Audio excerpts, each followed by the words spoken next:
తెలంగాణలో కాంగ్రెస్ ప్రభుత్వం తెలంగాణలో కాంగ్రెస్ గెలిచిన తర్వాత ముఖ్యమంత్రి ఎవరు అవుతారు అనే దాని మీద పెద్ద చర్చ జరిగింది సార్. చాలామంది పోటీ పడ్డారు. సో ఆ తర్వాత ఆ పవర్ సెంటర్స్ అన్నీ కామప్ అయిపోయాయి. రేవంత్ రెడ్డి నాయకత్వంలో అందరూ వెళుతున్న పరిస్థితుల్లో కోమటిరెడ్డి రాజగోపాల్ రెడ్డి అన్యాపదేశంగా అన్నారో ఉద్దేశపూర్వకంగా అన్నారో మంత్రి ఉత్తమ్ కుమార్ రెడ్డి భవిష్యత్తులో ముఖ్యమంత్రి అవుతారంటూ కమెంట్ చేశారు సార్. ఒకసారి ఆయన బయట విందాం. ముఖ్యమంత్రి గారు మన మంత్రి గారు ముఖ్యమంత్రి గారు అంటే మళ్ళీ ఎప్పుడో ఒకసారి ముఖ్యమంత్రి తప్పకుండా. ఎందుకంటే నా నోటికి నా నాన్న మీద పుట్టుమచ్చలు ఉన్నాయి, నల్లగా ఉన్నది. ఏదంటే 5 గంట అప్పుడు మిస్ అయ్యి మళ్ళీ ఎప్పుడైనా భవిష్యత్తు అయ్యే అవకాశం ఉంది. అదంతా అది నల్గొండ జిల్లా ప్రజలు మీరు మంత్రి అయ్యారు మీ 3 కాలువల గురించి. దయచేసి ముఖ్యమంత్రి గారు మన మంత్రి గారు ముఖ్యమంత్రి గారు అంటే మళ్ళీ ఎప్పుడో ఒకసారి ముఖ్యమంత్రి అవుతారు మీరు తప్పకుండా. ఎందుకంటే నా నోటికి నా నాన్న మీద పుట్టుమచ్చలు ఉన్నాయి, నల్లగా ఉన్నది. ఏదంటే 5 గంట అప్పుడు మిస్ అయ్యి మళ్ళీ ఎప్పుడైనా భవిష్యత్తు అయ్యే అవకాశం ఉంది. అదంతా అది నల్గొండ జిల్లా ప్రజలు మీరు మంత్రి ఈసారి కాకపోవచ్చు సార్, గతంలో ఎప్పుడో మిస్ అయ్యి ఉండొచ్చు మేబీ. అప్పుడు మిస్ అయింది కానీ భవిష్యత్తులో ఎప్పటికైనా మీరు ముఖ్యమంత్రి అవుతారు అని చెప్పేసి. గతంలో మిస్ అవ్వడం, గతంలో కాంగ్రెస్ పార్టీ అధికారం లెక్కే లేదు కదా ఆయన అంటున్నది. ఇప్పుడు మిస్ అయింది. ఇప్పుడు మిస్ అయిందన్న సార్. గతంలో ఎప్పుడున్నాడు కాంగ్రెస్కి అధిక మెజార్టీ వస్తే కదా మిస్ అవ్వడం. రైట్. కాంగ్రెస్కి మెజార్టీ రానప్పుడు మిస్ ఎట్లా అవుతారు? అంటే ఇప్పుడు మిస్ అయింది, ఇప్పుడు మిస్ అయింది, నెక్స్ట్ టైం వస్తారు అని అంటున్నారు. అదేమీ కాంగ్రెస్ పార్టీలో కుమ్ములాట్లను ఉద్దేశించి మనం అన్నట్లుగా లేదు. ఇప్పుడు మీరు ఆ బయటలో చూస్తే ఒక మీటింగ్లో క్యాజువల్గా మీరు భవిష్యత్తులో ముఖ్యమంత్రి అవుతారు, మీరు భవిష్యత్తులో నాయకుడు అవుతారు అని అంటుంటారు. అంటే మంత్రి గారు అనబోయి పొరపాటున ముఖ్యమంత్రి గారు అదే అన్నాడు కనుక దానికి కవరపిస్తూ అన్నారు. అది హ్యూమరస్గా అన్నట్లే ఉన్నారు. ఆయన ఉత్తమ్ కుమార్ రెడ్డికి కోమటిరెడ్డి బ్రదర్స్ కూడా నల్గొండ రాజకీయాల్లో కలిసి ఏం లేరు వాళ్ళు. గతంలో ఉత్తమ్ కుమార్ రెడ్డి పిసిసి ప్రెసిడెంట్ అయినప్పుడు వీళ్ళు పోటీ పడ్డారు. Komatireddy brothers Uttam Kumar Reddy PCC president ఉన్నతకాలం వ్యతిరేకించారు. సో అందువల్ల వాళ్ళ మధ్య అంత అద్భుతమైన ఒకే గ్రూప్గా ఉన్న రిలేషన్స్ కూడా లేవు, అందరూ తెలిసిందే అది. తర్వాత రేవంత్ రెడ్డి పిసిసి ప్రెసిడెంట్ అన్నప్పుడు సహజంగానే అన్ని వర్గాలు ఏకమవుతాయి కదా. తర్వాత ముఖ్యమంత్రి అయ్యాక ఒక మాట మాత్రం చెప్పాలి, కాంగ్రెస్ ప్రభుత్వం చాలామంది ఊహించింది రేవంత్ రెడ్డి ముఖ్యమంత్రి అయిన వెంటనే కాంగ్రెస్లో తిరుగుబాటు వస్తుంది, కాంగ్రెస్ పార్టీలో ఇన్ని గ్రూపులు ఉంటాయి, సో రోజుకోరు ఒక్కో రకంగా మాట్లాడుతారు అన్నారు. కానీ మీరు గమనించండి, కాంగ్రెస్ ప్రభుత్వం వచ్చిన తర్వాత ఇప్పటి వరకు నేరుగా ఒక్క మంత్రి కూడా ముఖ్యమంత్రికి వ్యతిరేకంగా మాట్లాడిన ఉదాహరణ లేదు. ఒక్క కాంగ్రెస్ నాయకుడు కూడా తీవ్రంగా తమ ప్రభుత్వాన్ని విమర్శించిన ఉదాహరణ లేదు. సో ఇది ఈవెన్ కర్ణాటకలోనైనా కాస్తో కూస్తో మాట్లాడుతున్నారు తప్ప తెలంగాణలో లేదు. ఇక ఆస్పిరేషన్స్ ఎప్పుడు ఉంటాయి. ఇప్పుడు ఇవాళ కూడా కర్ణాటకలో పరమేశ్వర నేను సన్యాసిని కాను, ప్రమోషన్కి నేను రెడీ అన్నాడు. సో రాజకీయాల్లో ఆస్పిరేషన్స్ ఉంటాయి. కాంగ్రెస్ పార్టీలో ఎవరైనా ముఖ్యమంత్రి కావాలని కోరుకోవచ్చు, అవకాశం కూడా ఉంటుంది. కాంగ్రెస్ పార్టీలో ప్రధానమంత్రి కోరుకోలేడు, బీజేపీలో అయితే ముఖ్యమంత్రి కోరుకోవచ్చు, ప్రధానమంత్రి కోరుకోవచ్చు. కానీ కాంగ్రెస్లో ప్రధానమంత్రి పదవి మాత్రం ఖాళీ ఉండదు ఎప్పుడు కూడా. సో కానీ ముఖ్యమంత్రి మాత్రం ఎవరైనా కోరుకోవచ్చు, ఆ అవకాశం ఎప్పుడు కాంగ్రెస్ పార్టీలో ఉంటుంది. అందువల్ల ఉత్తమ్ కుమార్ రెడ్డి సీనియర్ నాయకుడు, చాలా అనుభవజ్ఞుడు, విద్యావంతుడు, అన్ని రకాలుగా కాంగ్రెస్ పార్టీకి నిబద్ధత కలిగినటువంటి నాయకుడు. ఆయన ఎయిర్ ఫోర్స్ నుంచి రిజైన్ చేసి వచ్చాక నేరుగా కాంగ్రెస్ పార్టీలో చేరాడు. ఇంతవరకు ఆయన ఏ రాజకీయ పార్టీలో చేరలేదు కదా. అందువల్ల భవిష్యత్తులో ఏమవుతుందన్నది ఎవరు చెప్పగలం. సో రేవంత్ రెడ్డి 10 ఏళ్ల పాటు ఉంటాడని కోమటిరెడ్డి వెంకరెడ్డి గతంలో ఎక్కడో వ్యాఖ్య చేసినట్టున్నారు. కోమటిరెడ్డి వెంకరెడ్డి వ్యాఖ్య చేశారు. అందువల్ల ఇది క్యాజువల్ రిమార్క్గానే తీసుకోవాలి తప్ప రేవంత్ రెడ్డికి వ్యతిరేకంగా ఏదో పెద్ద గొడుపుటం జరుగుతున్నట్లు కాంగ్రెస్ పార్టీలో ఉత్తమ్ కుమార్ రెడ్డి నాయకత్వంలోనో లేదా ఇంకో నాయకత్వం జరుగుతుందని విశ్లేషించలేదు. క్యాజువల్గా అనొచ్చు, ఇంకా మీరు పలానా అవుతారు అని ఆశించవచ్చు కూడా, లేదు తప్పు పట్టాల్సిందే లేదు కదా. డికే అరుణ ఒక కమెంట్ చేశారు సార్, కవితకు బెయిల్ ఇప్పించేందుకు కేకేతో రిజైన్ చేయించి ఆయన్ని కాంగ్రెస్ పార్టీలోకి పంపి ఆ స్థానాన్ని ఖాళీ చేయించి ఆ పదవిని అభిషేక్ మను సింఘ్వీకి ఇచ్చారు. ఇది కాంగ్రెస్ అండ్ బీఆర్ఎస్ పార్టీల లోపాయికారి ఒప్పందం అని కామెంట్ చేశారు. అభిషేక్ సింఘ్వి గారు కదా కవితకు బెయిల్ కావాలని కోర్టులో కొట్లాడుతుంది. ఎవరు ఇక్కడ ఎవరెవరు ఒక్కటి ఇక్కడ కేశవరావు గారు కాంగ్రెస్లోకి వచ్చిర్రు. కాంగ్రెస్లోకి వచ్చి రాజీనామా చేస్తే ఆ సీటు ఖాళీ అని మన సింఘ్వి గారికి ఇచ్చారు. మరి అభిషేక్ సింఘ్వి గారికి ఇచ్చారంటే అర్థం ఏం చెప్పండి? అది చాలా స్పష్టంగా కనపడుతుంది కదా. కేసీఆర్ గారు రాజీనామా చేయమని చెప్పారు, కాంగ్రెస్లో రాజీనామా చేయి, ఆ సీటు అభిషేక్ సింఘ్వి గారికి ఇస్తారు, నా కూతురికి బెయిల్ వచ్చినగానే వాదిస్తాడు కోర్టులోని, ఆ అండర్స్టాండింగ్తోనే నడిచినట్టు స్పష్టంగా మన కళ్ళకు కనపడుతుంది కదా. అభిషేక్ సింఘ్వి గారు కదా కవితకు బెయిల్ కావాలని కోర్టులో కొట్లాడుతుంది, ఎవరు ఇక్కడ? Right sir. ఒకవైపు రేవంత్ పై సుప్రీంకోర్టు ఆగ్రహం వ్యక్తం చేసింది, రేవంత్ రెడ్డి క్షమాపణలు కూడా చెప్పారు, దానికి ఎక్స్ప్లెనేషన్ ఇచ్చారు. కానీ భారతీయ జనతా పార్టీ నాయకులు మాత్రం ఇంకా ఆ తరహా ఆరోపణలు చేస్తూనే ఉన్నారు సార్ కవిత బెయిల్ విషయంలో. అంటే కవిత బెయిల్ విషయంలో ఆమె అన్నది ఒక తేడా ఉంది. అంటే ఆ సీటు ఖాళీ చేసి అభిషేక్ సింఘ్వి కోర్టులో వాదించి బెయిల్ ఇప్పించాడన్నది తప్ప బెయిల్ జడ్జిల పైన వ్యాఖ్య కాదు ఇది. అందువల్ల జడ్జిల పైన వ్యాఖ్యగా మనం లింక్ చేసి చూడలేము. కానీ ఇందులో ఆర్గ్యుమెంట్ నాకు అర్థం కాలేదు. కేశవరావు రాజీనామా చేసి కూడా కాంగ్రెస్ పార్టీలో చేరకపోయినా కూడా ఖాళీ అవుతుందిగా. మీరు రాజీనామా చేయండి, ఒకవేళ కేసీఆర్ అలా చేయదలుచుకుంటే. మీరు కాంగ్రెస్లో మాత్రం చేరకండి, ఏదో కారణాలు చెప్పి ఆరోగ్య కారణాలు ఇంకొక కారణాలు వయసు అయిపోయిందని చెప్పి రాజీనామా చేయండి, ఆ సీటు ఖాళీ అవుతుంది.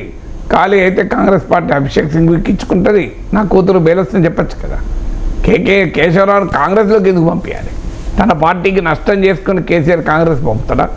కాంగ్రెస్ పంపకుండా కూడా రాజీనామా చేసి ఉండొచ్చు కదా రాజ్యసభ సీటుకు. పార్టీకి రాజీనామా చేయకుండా రాజ్యసభ సీటు రాజీనామా చేయకూడదా? అలా కేసీఆర్ చేయదలుచుకుంటే తన పార్టీకి డ్యామేజ్ కాకుండా చేసుకోవచ్చు కదా. మరి అది ఏం లాజిక్? ఇక రెండవ లాజిక్, ఒక్క కేశవరావుతో రాజీనామా ఎందుకు చేయించాలి? సురేష్ రెడ్డితో రాజీనామా చేయించి ఖాళీ చేయించవచ్చు కదా అభిషేక్ సింఘ్వి కొరకు. వద్దిరాజు రవిచంద్రతో రాజీనామా చేయించి కావచ్చు కదా. వ్యక్తిగతంగా అత్యంత సన్నిహితులైన దామోదరరావును రాజీనామా చేయించి ఖాళీ చేయించుకోవచ్చు కదా.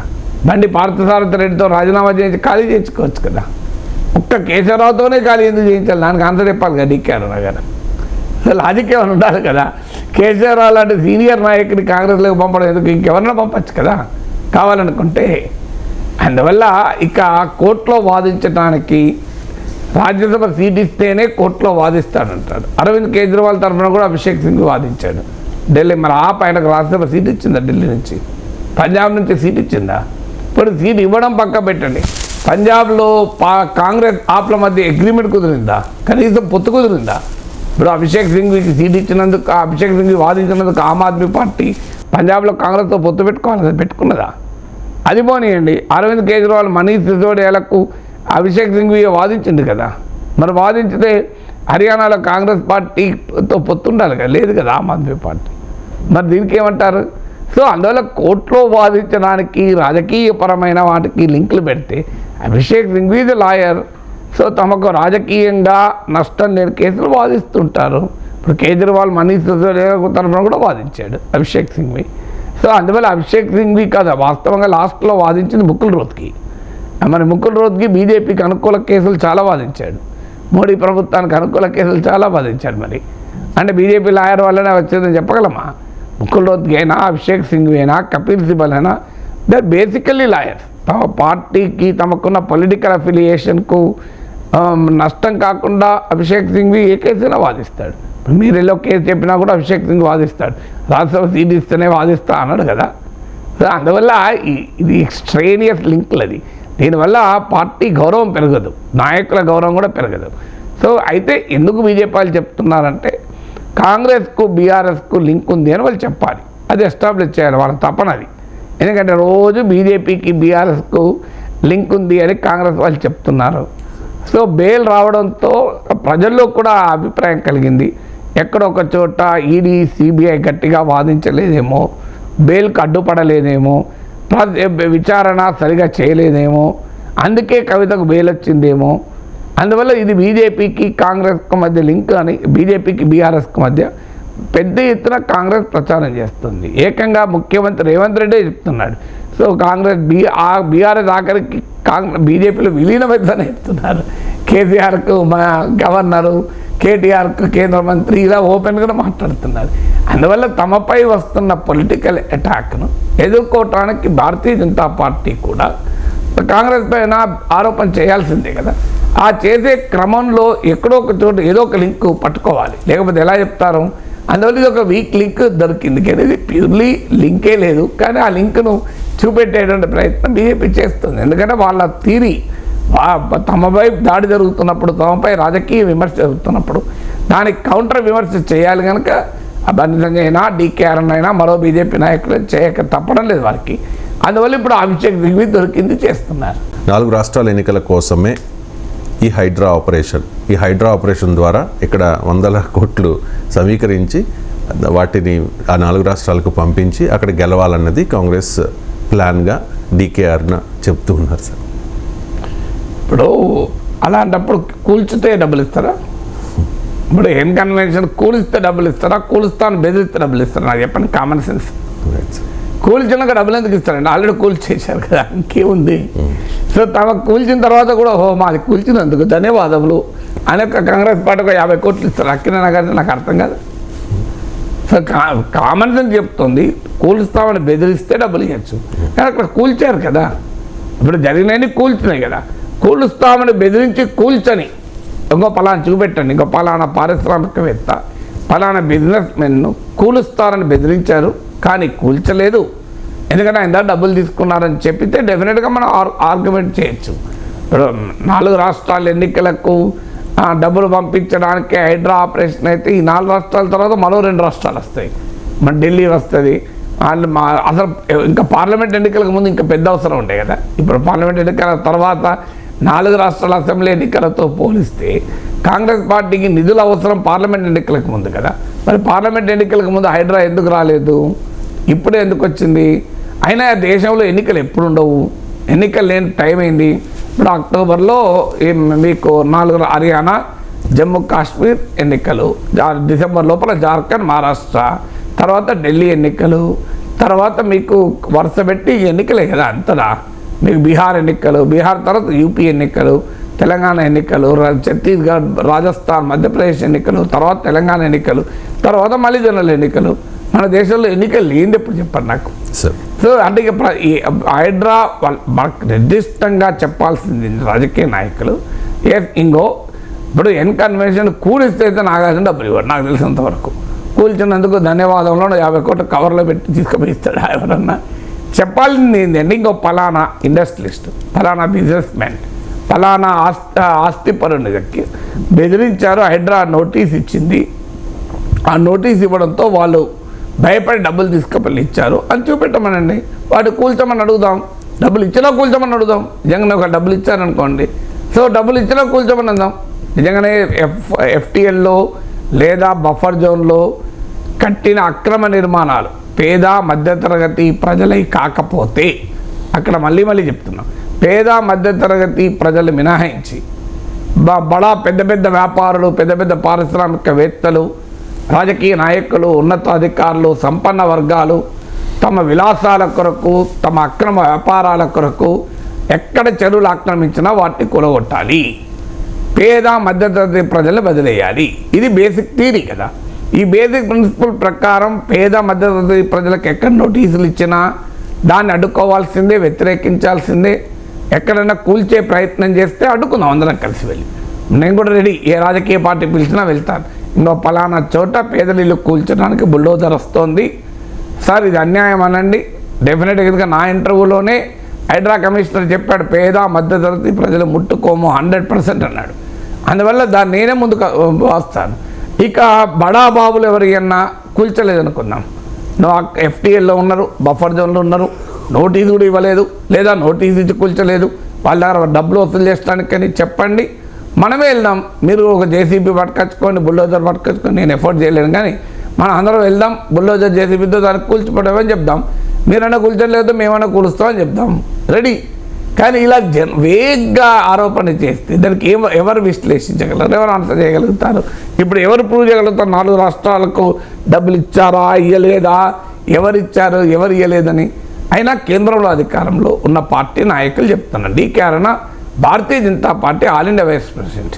ఇది అలాంటి అవకాశం ఉంటే కేంద్ర సంస్థలు ఏం చేస్తున్నాయి, CBI ED ఏం చేస్తున్నాయి? ఢిల్లీ లిక్కర్ స్కామ్లో ఎక్కడో గోవా ఎన్నికలకు ఢిల్లీ లిక్కర్ స్కామ్ను టింకర్ చేసి సౌత్ లాబీ అని తెలుగు రాష్ట్రాలకు చెందిన లిక్కర్ కంపెనీల నుంచి 100 కోట్లు తీసుకెళ్ళి గోవా ఎన్నికలకు, పంజాబ్ ఎన్నికలకు ఖర్చు పెట్టారని CBI ED వేల పేజీలు, మామూలుగా 50,000 నుంచి 1,00,000 పేజీల డాక్యుమెంటేషన్ సేకరించింది.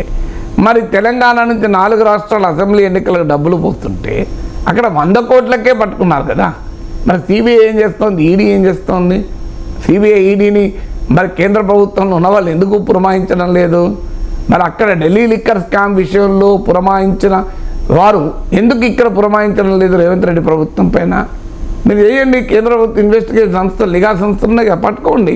ఇంకో పలానా వ్యాపార సంస్థలు బెదిరించి, పలానా పారిశ్రామిక బెదిరించి డబ్బులు వసూలు చేశారని. అంటే 2 పనులు చేద్దాం. ఒకటి, ఈడీ సిబిఐ ద్వారా మీరు ఎవిడెన్స్ సేకరించి లీగల్గా ప్రొసీడ్ కండి. పొలిటికల్గా వెళ్ళి ఇంకో పలానా ఇండస్ట్రియలిస్ట్, పలానా బిజినెస్ మ్యాన్, పలానా ట్రేడర్, పలానా డబ్బున్నవాడు, ఇంకో అతని బిల్డింగ్ FTLలో ఉంది, అతను నోటీస్ ఇచ్చారు కానీ ఇప్పటివరకు కూల్చుతలేరు. పలానా ఇన్కన్వెన్షన్ కూల్చారు, ఇది మాత్రం కూలుస్తలేదు. లెట్స్ ఆల్ గో, మనం వెళ్దాం, అందరం కలిసి కూల్చేద్దాం, రెడీ. మరి దీనికి సమాధానం చెప్పాలి. ఇది ఏది లేకుండానే జనరల్గా ఇన్కన్వెన్షన్ కూల్చినప్పటి నుంచి ఎక్కడ లేని కోపం వస్తుంది. నాకు నిజంగా అర్థమవుతలేదు. అప్పటిదాకా మీరు చూడండి, హైడ్రా పైన ఒక్క విమర్శ లేదు. మీరు హైడ్రా విషయంలో ఏ భారతీయ జనతా పార్టీ నాయకుడు, డికే అరుణ కానీ, ఈటల రాజేందర్ కానీ, అఫ్కోర్స్ కిషన్ రెడ్డి మాట్లాడిందేమో పాలసీ మాట్లాడాడు ఆయన. కిషన్ రెడ్డి కూల్చొద్దు, కూల్చకూడదు, కూల్చడం అనే దానికన్నా ఆ రోజు మీరే కదా పర్మిషన్లు ఇచ్చారు. నిజమే కదా, మనం కూడా అంటున్నాం, అందరం అంటున్నాం కదా. ఆ రోజు మరి పర్మిషన్లు ఎందుకు ఇచ్చారని అంటున్నాం కదా. ఇక రఘునందన్, రాజా సింగ్ వాళ్ళైతే ఓపెన్గా మద్దతు ఇచ్చారు. రాజా సింగ్ అయితే నేను ముఖ్యమంత్రి, భయపడకండి, నేను రక్షణగా వస్తాను కూడా అన్నాడు. సో రాజా సింగ్, ఇక రాజా సింగ్ లాంటి వాడు రక్షణగా ఉంటే హైదరాబాద్లో ఎవరికి భయం ఎక్కడిగా, టెన్షన్ ఏముంటుంది రక్షణ ఉంటే. సో అందువల్ల రఘునందన్ లాంటి మాటకారి మీకు అడ్డగా ఉన్నాడు కదా, ముఖ్యమంత్రికి అండగా ఉంటానన్నాడు కదా కూలిస్తే. మరి రఘునందన్ రావు ఏమో కూల్చడమే కాదు, రఘునందన్ రావు ఎంత స్పష్టంగా అన్నాడంటే, అఫ్కోర్స్ ఇంకా రఘునందన్ రావు రేవంత్ రెడ్డికి అండగా ఉంటానని మాట్లాడలేదు. రాజా సింగ్ అయితే క్లియర్గా మేము వస్తాం, మీకు అండగా ఉంటామని కూడా మాట్లాడలేదు. రఘునందన్ రావు ఏమన్నాడు, నాగార్జున డబ్బులు వసూలు చేయాలన్నాడు.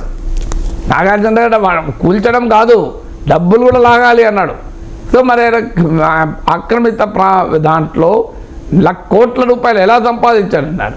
కానీ కొంతమంది బీజేపీ నాయకులకు మీరు గమనించండి, ఇన్కన్వెన్షన్ కూల్చేంత వరకు కాంట్రవర్సీ లేదు.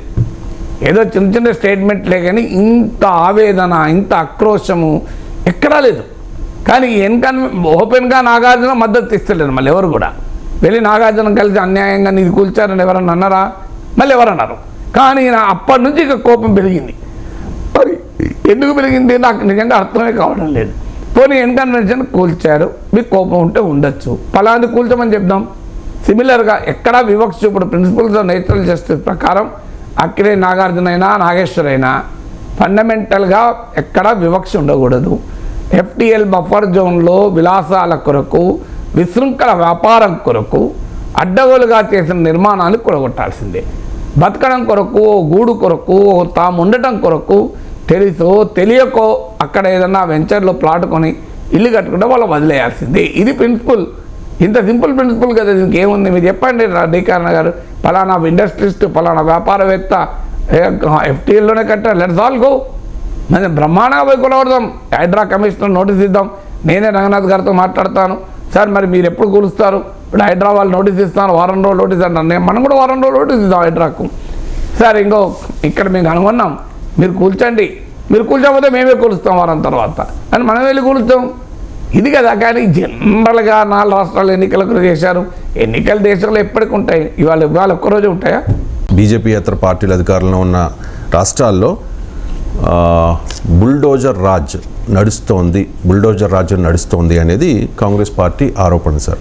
కానీ ఇక్కడ కాంగ్రెస్ పార్టీ అధికారంలో ఉంది, ఇక్కడ బుల్డోజర్ రాజ్ నడుస్తోంది, తెలంగాణను మరో బుల్డోజర్ రాజ్ కానివ్వద్దు అని చెప్పి కేటీఆర్ ఖర్గేకు ఒక సూచన చేశారు సార్. నాకు తెలిసి ఒక లేఖ కూడా రాసినట్టున్నారు.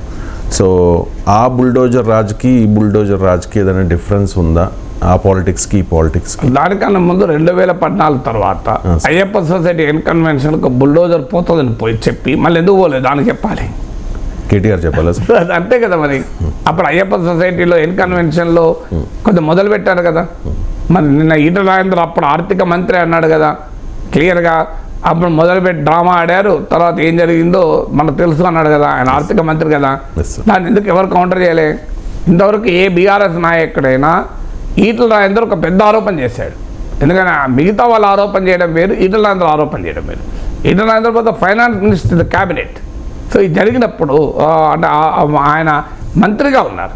సో ఆయన నిన్న క్లియర్గా అన్నారు కదా, మన ఆస్మత్పేట చెరువులో మాట్లాడిన సమయంలో గత ప్రభుత్వంలో కూడా వేరే ప్రభుత్వాలు ఉన్నప్పుడు కూడా ఇలాంటి డ్రామాలు చేశారు, తర్వాత ఆగిపోయింది, ఏం జరిగిందో తెలుసు అని అన్నాడు ఆయన.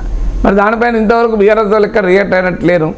మరి రాజేంద్ర గారు ఏమంటున్నారు మీరు అని రియాక్ట్ అయితే మాకు విషయం బయటపడేది కదా. ఇక బుల్డోజర్ రాజ్యము యూపీలో జరుగుతున్న దానికి తెలంగాణలో జరుగుతున్న ఒక మౌలికమైన తేడా ఉంది. యూపీలో ఏంటంటే ఒక నేరం జరిగినప్పుడు సహజంగా ప్రక్రియ ఏంటి, ఆ నేరస్తుని పైన పోలీసులు కేసు పెడతారు, ఇన్వెస్టిగేషన్ జరుగుతుంది, కోర్టులో విచారణ చేస్తారు, కోర్టులు న్యాయమూర్తి శిక్ష విధిస్తారు. న్యాయమూర్తి విధించినటువంటి శిక్ష ఫైనల్. కానీ ఏం జరుగుతుంది, ఇప్పుడు ఒక నేరం జరిగింది అనుకోండి, వెళ్ళి ఆ నేరాస్తునికి సంబంధించిన ఆస్తులు కూలగొట్టేస్తున్నారు బుల్డోజర్ పెట్టి. ఇది బుల్డోజర్ రాజ్యం అంటే. ఎందుకంటే న్యాయమూర్తి ఇవ్వాల్సిన ఆదేశాన్ని ఒక నేరుగా ఎగ్జిక్యూటివ్ చేస్తుంది. తర్వాత ఒక నేరస్తునికి సంబంధించిన ఇల్లు కూలగొడతావు. ఒక నేరస్తుడే నష్టపోడు కదా. ఆ నేరస్తుని భార్య ఏం చేసింది తప్పు, ఆ నేరస్తుని బిడ్డలు ఏం చేశారు తప్పు. మీరు నేరస్తుని శిక్షించండి, నేరస్తుని జైల్లో పెట్టండి, నేరస్తుని శాశ్వతంగా జైల్లో పెట్టండి, అభ్యంతరం లేదు. కానీ ఒక నేరస్తుడు తప్పు చేశాడని వాడు ఇల్లు కూడా కొడితే ఆ బిడ్డలు ఏం అన్యాయం చేశారు. ఒక 2 ఏళ్ళ బిడ్డ ఉంటుంది, 3 ఏళ్ళ కొడుకు ఉంటాడు.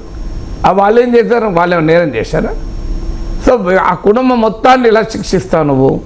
ప్రశ్న అక్కడ. అందువల్ల రూల్ ఆఫ్ లా ఉండాలి, రూల్ ఆఫ్ బుల్డోజర్ ఉండకూడదు. ఇక్కడ హైడ్రా అనేది ఒక చట్టం ద్వారా, హైడ్రా అనేది ఒక ప్రభుత్వ నిర్ణయం ద్వారా ఏర్పడిన ఒక వ్యవస్థ. పోనీయండి, హైడ్రా చట్టబద్ధమైన వ్యవస్థ కాదు, చట్ట విరుద్ధమైన వ్యవస్థ అని బీఆర్ఎస్ కనిపిస్తే బీఆర్ఎస్ వాళ్ళు హైకోర్టుకి వెళ్ళచ్చు. ఇంకో ఇది ఇల్లీగల్ ఇన్స్టిట్యూషను, అన్కాన్స్టిట్యూషనల్, హైడ్రా రాజ్యాంగ విరుద్ధము, హైడ్రా చట్ట విరుద్ధము, ఆ ప్రజల మానవ హక్కుల్ని, ప్రాథమిక హక్కుల్ని కాలరాస్తుంది అని బీఆర్ఎస్ హైకోర్టుకి వెళ్ళచ్చు. వెళ్ళిందా? లేదు. పోనీ హైడ్రా ఏర్పాటును బీఆర్ఎస్ సమర్థిస్తుందో వ్యతిరేకిస్తుందో నాకు చెప్పమనండి. ఇంతవరకు లేదు. క్లారిటీ ఉందా మీకు ఏమైనా? అసలు బీఆర్ఎస్ వైఖరి ఏంటి, బీజేపీ వైఖరి ఏంటి? హైడ్రా ఉండాలా వద్దా నాకు చెప్పండి. హైడ్రా ఏర్పాటు రైటా రాంగా? దానికి ఆన్సర్ లేదు. హైడ్రా కూల్చివేతలపైన కూడా క్లారిటీ లేదు. ఎందుకు లేదు అంటే దాన్ని ఏం మాట్లాడాలో అర్థం కాని పరిస్థితి.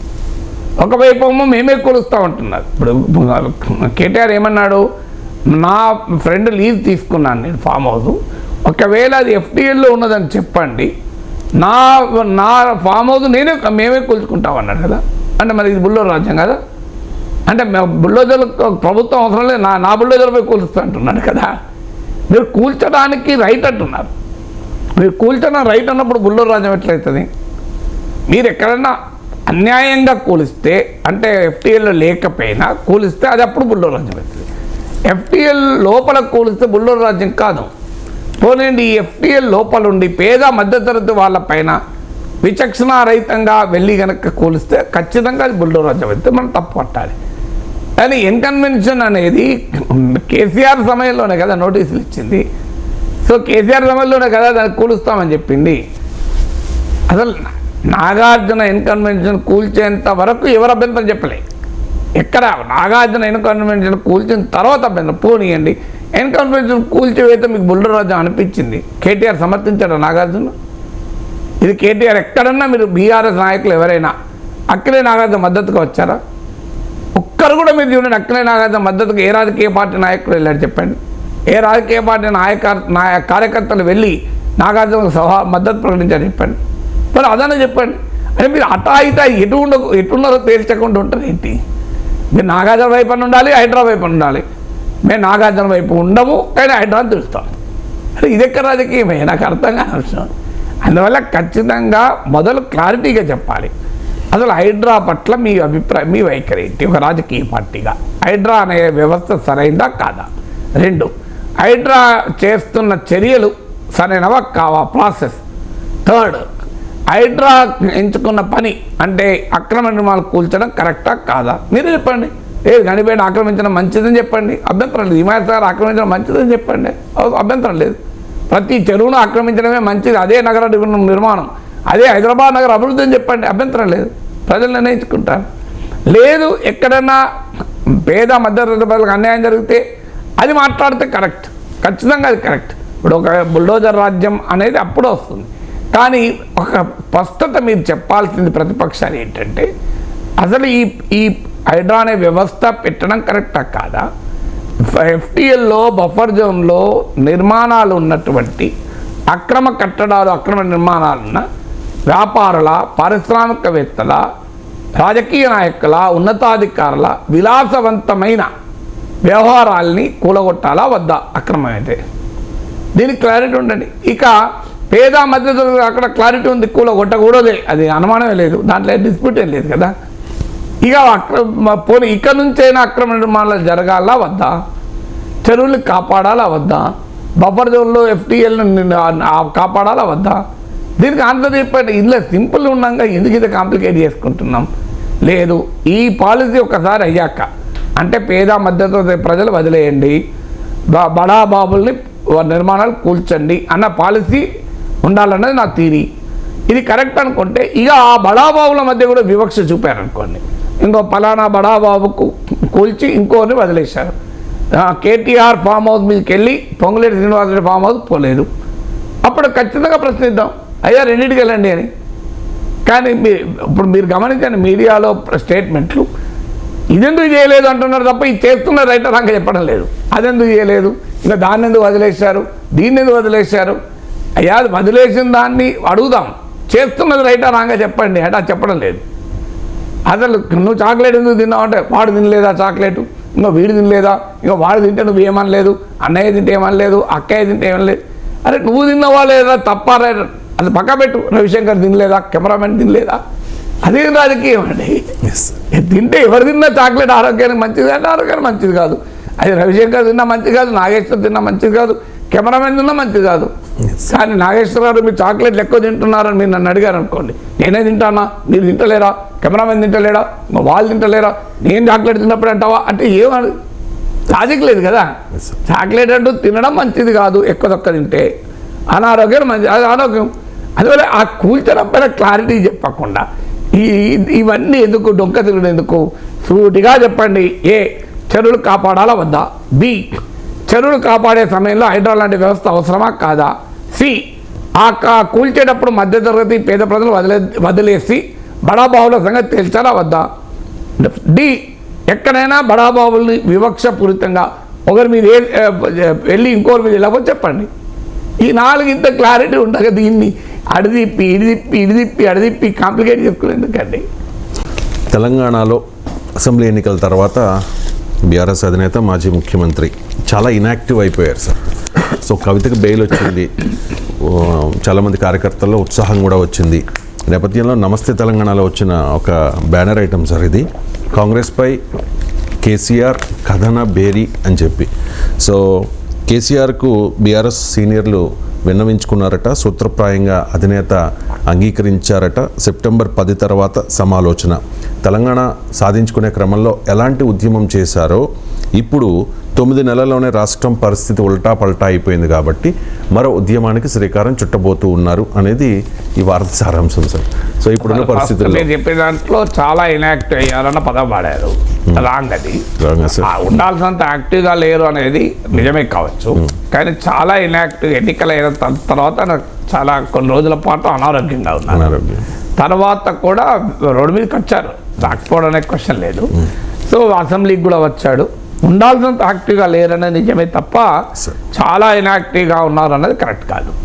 సో ఇక రెండవది నాకు అర్థం కాని అంశం, ఎవరెవరు వెళ్ళి వినవించుకోవాలన్నా, కేసీఆర్ ఆ పార్టీకి అధ్యక్షుడు, ఆ పార్టీకి శాసనసభాపక్ష నేత.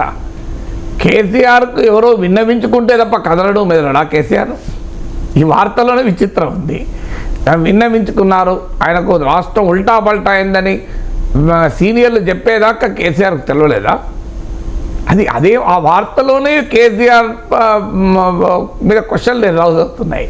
కేసీఆరే అందరిని పిలిచి మనం ఫైట్ చేయాలని అనాల్సింది పోయి కేసీఆర్ని వేడుకోవడము, విన్నవించుకోవడము, మీరు ప్లీజ్ బయటికి రా, మీరు ప్లీజ్ బయటికి రా అంటానంటే అది కేసీఆర్ రావడం లేదని మీనింగ్ వస్తుంది కదా. కేసీఆర్ ఇంట్రెస్ట్ చూపుతలేడు, అందుకే వీళ్ళు రిక్వెస్ట్ చేస్తున్నారు అన్న మీనింగ్ వస్తుంది. KCR is the leader of the BRS, is the leader of the opposition. So అందువల్ల ఆయనకు ఇంకోరు చెప్పాలా, వినమించుకోవాలా? ఆయన తెలియదా తెలంగాణలో ఊరూరు తెలుసు నాయకుడు కదా. ఇక ఉల్టా పల్టా అయిందని అని అనుకుంటే ఖచ్చితంగా రోడ్డు మీద రావాల్సిందే కదా. బీఆర్ఎస్ డెఫినెట్గా వరుస ఓటముల తర్వాత కూడా చాలా యాక్టివ్గా ఫీల్డ్ మీద ఉంది. ఎక్కడ నిర్వీర్యపడలే, చతికిల పడలే, ప్రజా సమస్యలపైన చాలా యాక్టివ్గా ఉంది. సో ఓటమి నుంచి సాధారణంగా ఓటమి డిప్రెస్ చేస్తుంది, కానీ అది ఎక్కడా కనబడలేదు. కంపేర్టివ్లీ ఈవెన్ జగన్మోహన్ రెడ్డితో పోల్చిన, వైసీపీతో పోల్చిన, అఫ్కోర్స్ అక్కడ ఎన్నికల తర్వాత అయ్యాయి, తెలంగాణ ముందు అయ్యాయి. బట్ చాలా క్లియర్గా BRS is playing an active role. ఒక అపోజిషన్ పార్టీ ఏమి చేయాలో చేస్తుంది, ఒక తన పార్టీని తాము కాపాడుకోవడానికి ఏమి చేయాలో చేస్తుంది, అందులో అనుమానం లేదు.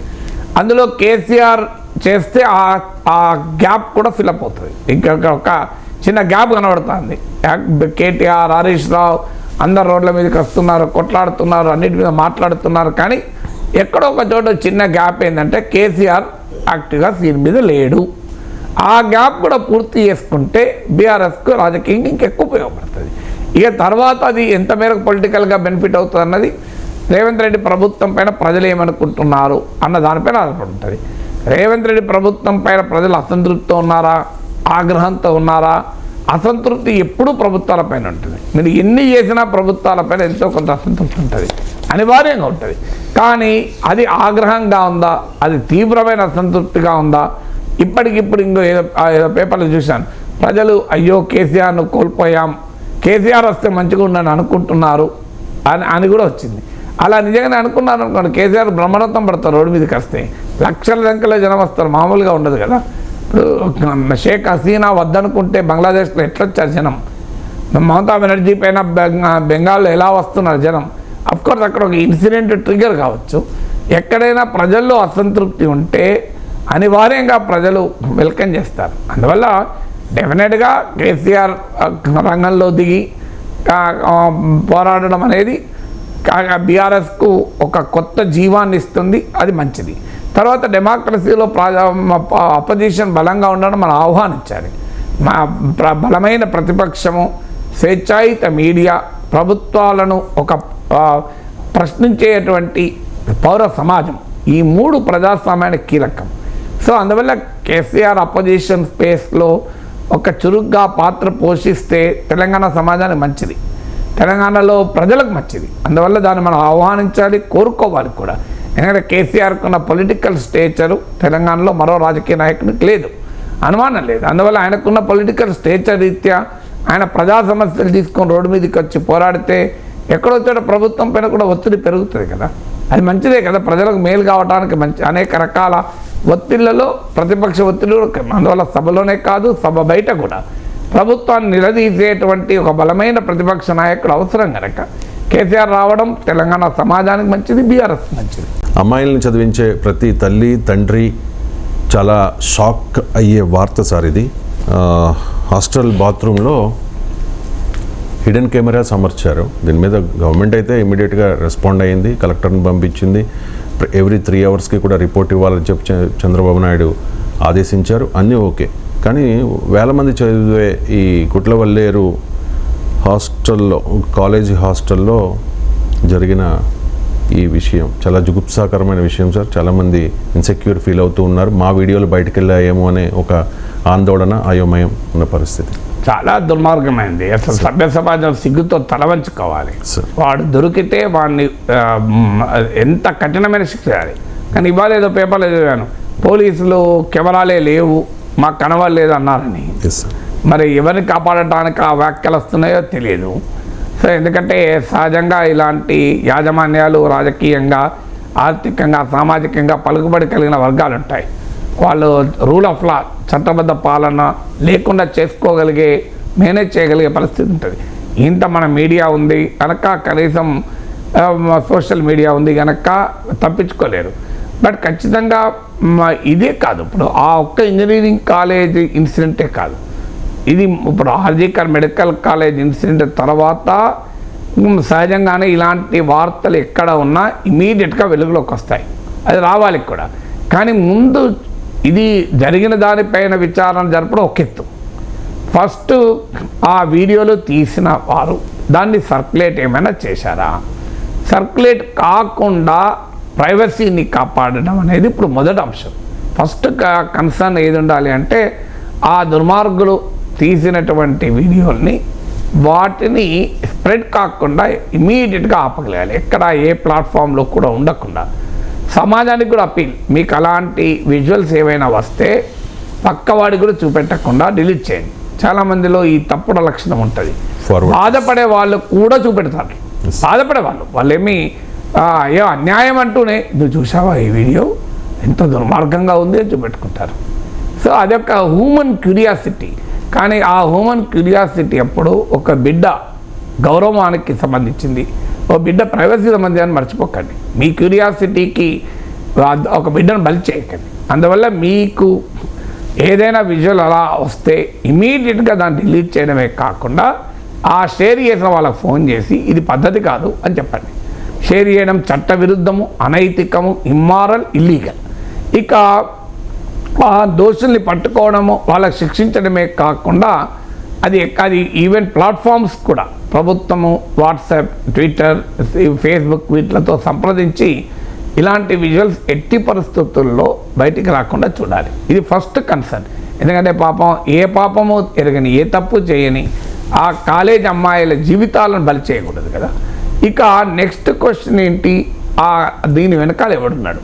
వ్యక్తులు ఉన్నారా, వ్యవస్థలు ఉన్నాయా, ఏ స్థాయిలో ఉన్నారు, వారి ఉద్దేశాలు ఏంటి, వారి పర్పస్ ఏంటి?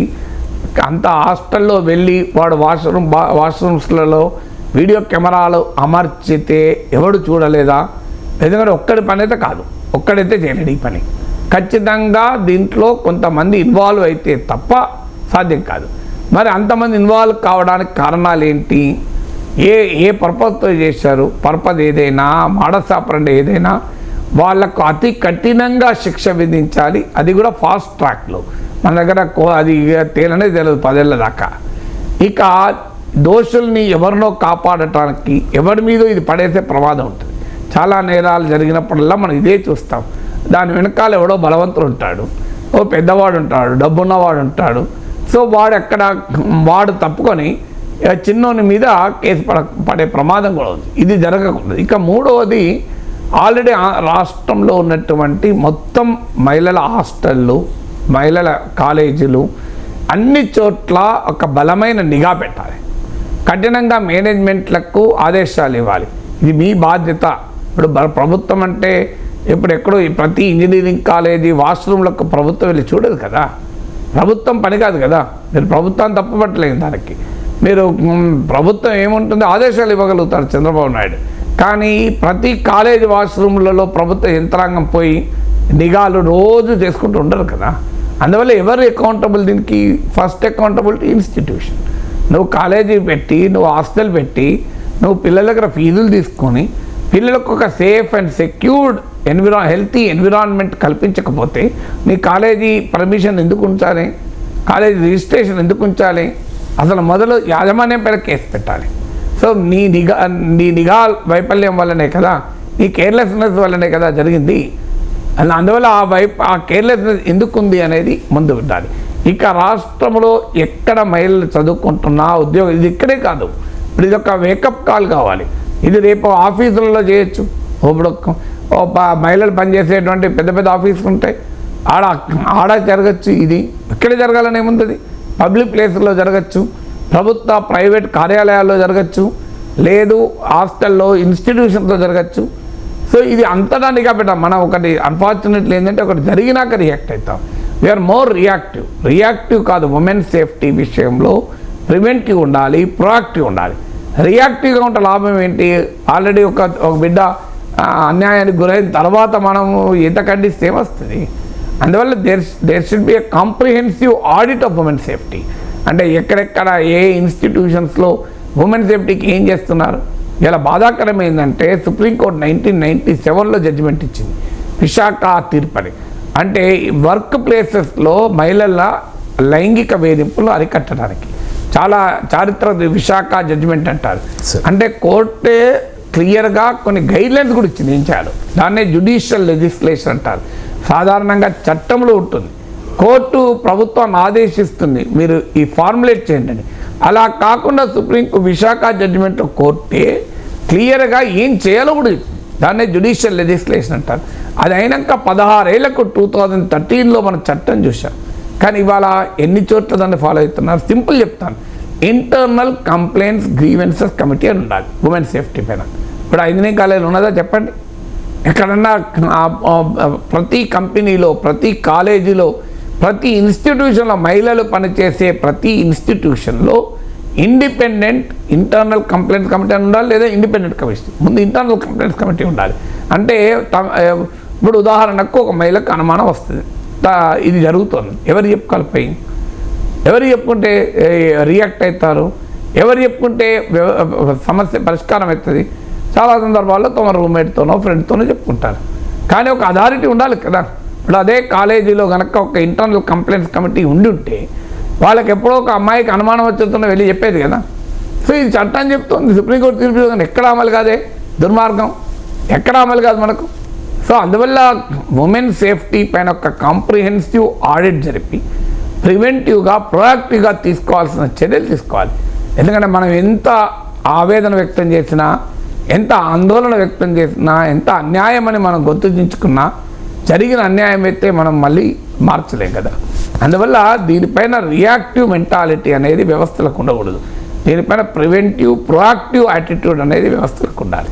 అధికారాన్ని అడ్డుపెట్టుకుని మహిళల్ని వేధించిన, మహిళల్ని లోపరుచుకున్న ఘటనలు ఒక్కొక్కటిగా బయటకు వస్తూ ఉన్నాయి సార్. ఇవి ఆరోపణలు మాత్రమే, దీనిలో ఎంతవరకు వాస్తవం ఉంది అనేది మరి అధికారులే నిర్ణయించాలి. ముందు విజయసాయిరెడ్డి ఇష్యూ, ఆ తర్వాత దువ్వాడ శ్రీనివాస్ ఇష్యూ, ఆ తర్వాత ఎమ్మెల్సీ అనంతబాబు ఇష్యూ, ఇప్పుడేమో వైసీపీ నాయకుడి మీద కొన్ని ఆరోపణలు వచ్చేసారు. దానిలో సజ్జల ప్రమేయం ఉందంటూ కూడా తెలుగుదేశం పార్టీ నాయకులు ఆరోపిస్తూ ఉన్నారు. ముంబై నటిని ఇక్కడికి తీసుకొచ్చి వేధించి ఆస్తులు రాసుకుని మానసికంగా, శారీరకంగా హింసించారు అన్నది ఆరోపణ సార్. సో తప్పు జరిగితే ఖచ్చితంగా పార్టీలకు అతీతంగా ఖండించాల్సిందే. అసలు ఒకరి మీద ఒకరు ఆరోపణలు చేసుకుంటూ ఉన్నారు. ఇదంతా పక్కా స్కెచ్తోనే జరిగింది. జగన్ మనుషుల్ని కాపాడేందుకు ముంబై నటిని బలి చేశారు అని తెలుగుదేశం పార్టీ ఆరోపిస్తూ ఉంటే, ఈవిడ ఒక బ్లాక్మెయిలర్, ఈవిడని అడ్డు పెట్టుకుని అధికారుల మీద కక్ష తీర్చుకునేందుకు ఇప్పుడు ప్రభుత్వం సిద్ధమవుతోంది అన్నది వైసీపీ. అది చాలా, అది ఏది నిజమో మనం ఇక్కడ కూర్చొని తీర్పులు చెప్పలేం, కానీ చాలా భయానకంగా మాత్రం ఉన్నది. ఎందుకు భయానకంగా ఉన్నదంటే, ఒకటి పోలీస్ వ్యవస్థ చాలా ఉన్నత స్థాయి అధికారులపైన ఆరోపణలు. సో ఆ ఆరోపణలే నిజమైతే చాలా వ్యవస్థలపైన నమ్మకం పోతుంది. తర్వాత అందువల్ల చాలా ఉన్నత స్థాయి అధికారులు పైన తీవ్రమైన ఆరోపణ, మామూలు ఆరోపణ కాదు. అంటే రాజకీయ నాయకులకు తాబేదారులుగా ఉన్నత స్థాయి అధికారులు పనిచేయడం, భయంకరమైన పొలిటీషియన్ బ్యూరోక్రాట్ నెక్సెస్, మామూలు నెక్సెస్ కాదు. ఆ నెక్సెస్ ఏదో అవినీతి కొరకు కాదు, ఆ నెక్సెస్ ఒక అసాంఘికమైనటువంటి వ్యవహారాల కొరకు నెక్సెస్. అందువల్ల అదే నిజమైతే వ్యవస్థల విశ్వసనీయతనే ఇలా ప్రశ్నార్థకం అవుతుంది.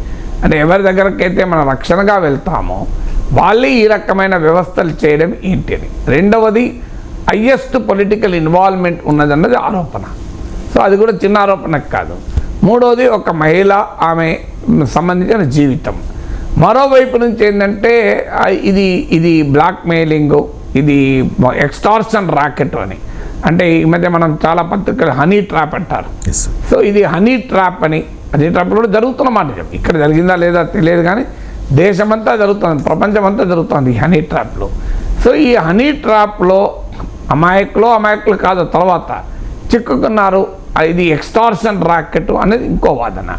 సో అంటే అటు ఇటు అన్ఫార్చునేట్లీ ఏంటంటే ఒక సామాజికపరమైన అంశం, ఒక మహిళ, ఆమె జీవితం, ఇది కూడా రాజకీయమే, ఇది కూడా మీడియాయే. మీకు విచిత్రం ఏంటంటే అటు ఇటు మీడియా రెండుగా చీలిపోయి, ఒకరోమో ఆ విద్యాసాగర్తో ఇంటర్వ్యూ అయితే మరొకరోమో కాదంబరితో ఇంటర్వ్యూ, ఇద్దరిని కలిపి ఇంటర్వ్యూ ఎవరు చేస్తలేరు. విచిత్రం ఏంటంటే, అంటే మీడియా ఎంత పాక్షికంగా మారిపోయింది అనేది ఆవేదన కలిగిస్తుంది. మనకు ఎలా నిజం తెలియాలి? ఒక ఛానల్లో ఏమో కాదంబరితో 2 గంటలు ఇంటర్వ్యూ, ఇంకో ఛానల్లో ఏమో విద్యాసాగర్తో గంట సేపు ఇంటర్వ్యూ. మరి ఏది నిజమని తెలుసుకోవాలి? ఇప్పుడు సిబిఐ అయినా ఈడీ అయినా ఏం చేస్తుంది? ఎదురు కూర్చున్నబెట్టి ఇంట్రాగేట్ చేస్తుంది, సహజంగా చేసే పద్ధతి. మరి ఏ మీడియా సంస్థ అయినా ఇలా చేయగలుగుతుందా? ఇద్దరిని కూర్చున్నబెట్టి ఏది నిజమని తేల్చుదాం ప్రజల ముందు. కానీ అది తేల్చకుండా ఎవరి వర్షన్ వాళ్ళు వినిపిస్తున్నారు. ఆ వర్షన్లు కూడా కంప్లీట్గా డైవర్జెంట్ ఉన్నాయి, మళ్ళీ ఒక మామూలుగా లేవు. నేను రెండు చూశాను కనుక ఆ అభిప్రాయానికి వచ్చాను. సో మళ్ళాంటి వాళ్ళం ఏం మాట్లాడాలి? ఇదే జరిగి ఉంటే ఇంతకన్నా అన్యాయం ఇంకోటి ఏముండదు కదా. జరిగింది అని అనాలి అంటే నువ్వు ఒక రాజకీయ పార్టీకి చెందిన వాడివి అయితే ఇది జరిగింది అంటావు, ఇంకో రాజకీయ పార్టీకి చెందిన వాడికి జరగలేదు అంటావు. కానీ ఒక స్వతంత్రంగా ఆలోచించగలిగే విశ్లేషకుడు చెప్పగలిగేది ఏంటి? ఇది జరిగిందో తేల్చండి, తేల్చి కఠినంగా శిక్షించండి నిజంగానే జరిగితే. కానీ దీన్ని ఒక పొలిటికల్ వెపన్గా మార్చకండి. సో రాజకీయ వెపన్గా మార్చి ప్రత్యర్థి పార్టీ వారు చేసినంత మాత్రాన దీన్ని రాజకీయ కక్ష అంటారేమో అని నేరాలను ఉపేక్షించమని నేను అనడం లేదు. దీనికి ఒక పొలిటికల్ కలరస్ ఏమవుతుందంటే ఎంటైర్ ఇన్వెస్టిగేషన్ క్రెడిబిలిటీ పోతుంది. ఇప్పుడు ఇది టీడీపీ వైసీపీ గందరగోళంగా ఉంది తప్ప ఒక మహిళ జీవితము, ఆ మహిళను బెదిరించారా, ఆ మహిళ పైన అన్యాయం జరిగిందా ఆమెకు అనే అంశంగా దీన్ని చూడడం లేదు. లేదు హనీ ట్రాప్ లాంటి ఒక వికృత క్రీడలో ఒక వ్యక్తులు బలయ్యారా అన్న యాంగిల్లో చూడడం లేదు. రెండు భిన్నమైన వర్షన్లు వస్తే సమాజానికి ఏమర్థం కావాలి అంటే వారి రాజకీయ అభిప్రాయాలను బట్టి అర్థం చేసుకోవాల్సిందే. కానీ ఒక క్రైమ్ ఇది నాట్ పాలిటిక్స్.